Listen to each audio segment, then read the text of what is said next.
ఈ వీడియోలో నేను మీకోసం ఉల్లిపాయ బోండాని చాలా ఈజీగా మంచి టేస్ట్ వచ్చి కరకరలాడేలా ఎలా చేయాలో చూపిస్తాను. మన ఛానల్ పేరు రెసిపీ రాంబాబు. వీడియోస్ చివరి వరకు చూడండి ఫ్రెండ్స్. చాలా ఇంపార్టెంట్ టిప్స్ కవర్ చేస్తాను. నేను చెప్పింది మీకు నచ్చితే వర్త్ అనిపిస్తే ఛానల్ సబ్స్క్రైబ్ చేసి నాలాంటి చిన్న యూట్యూబర్కి సపోర్ట్ చేయండి.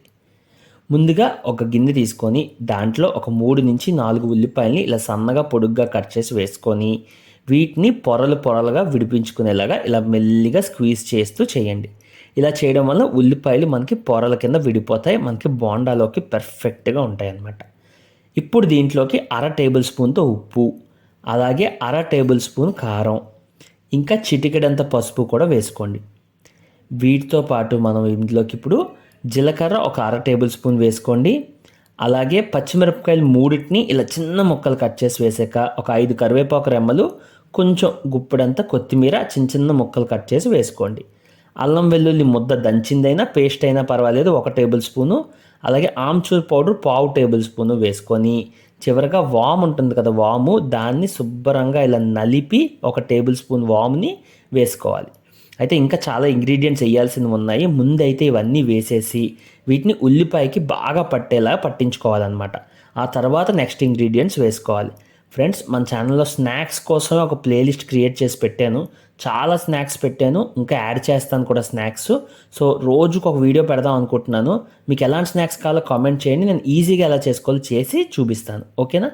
ఇప్పుడు ఇవన్నీ కలిపేసుకున్న తర్వాత బేసన్ ఒక 5 table spoons, rice flour 1 table spoon, corn flour 1 table spoon వేసుకోండి. ఒకవేళ మీకు రైస్ ఫ్లోర్ కార్న్ ఫ్లోర్ రెండిట్లో ఒకటి లేకపోతే ఇంకోటి ఉన్నది, ఇప్పుడు రైస్ ఫ్లోర్ లేదనుకోండి కార్న్ ఫ్లోర్ 2 టేబుల్ స్పూన్స్, లేదా రైస్ ఫ్లోర్ 2 టేబుల్ స్పూన్స్ వేసుకున్నా పర్వాలేదు. ఇప్పుడు ఇవన్నీ బాగా కలిపేసుకొని ఇలా ఉండలు చుట్టేసుకొని ఆ ఉండలు ఒక 2 నిమిషాలు పక్కన పెట్టుకోండి. ఇక్కడ జాగ్రత్తగా వినండి, ఉండలు చుట్టిన గ్యాప్లో మీరు ఇలా పక్కన పెట్టుకుంటారు కదా, ఈలోపే ఆయిల్ ఆన్ చేసేసి స్టవ్లో ఆయిల్ వేసుకొని దాన్ని హై ఫ్లేమ్ మీద బాగా వేడెక్కి మరగనివ్వాలి. అయితే మరిగిన తర్వాత లో ఫ్లేమ్లోకి లేదా మీడియం ఫ్లేమ్లోకి మార్చుకొని మనం ఇప్పుడు ఏవైతే బోండాల్లా చేసి పెట్టుకున్నామో ఆ ఉండలన్నీ వేసి ఫస్ట్ ఒక 2 నిమిషాలు వదిలేయండి. అవి కిందకి వెళ్ళిపోతాయి. అవి మెల్లిగా పైకి తేలేక వీడియోలో చూపించినట్టు ఇలా గరిటెతో కలుపుకుంటూ గోల్డెన్ బ్రౌన్ కలర్, అంటే ఇగో ఈ కలర్ వచ్చే వరకు వాటిని వేపుకోవాలి. మీకు కొంచెం నల్లగా అయినా పర్వాలేదు, ఏమీ మాడిపోవు, టేస్ట్ మాత్రం అలాగే లోపల బాగుంటుంది. కానీ పచ్చి పచ్చిగా తీసేయకండి, ఈ కలర్ మినిమం రావాలి. అంతే, వేడి వేడిగా ఉల్లిపాయ బోండా రెడీ.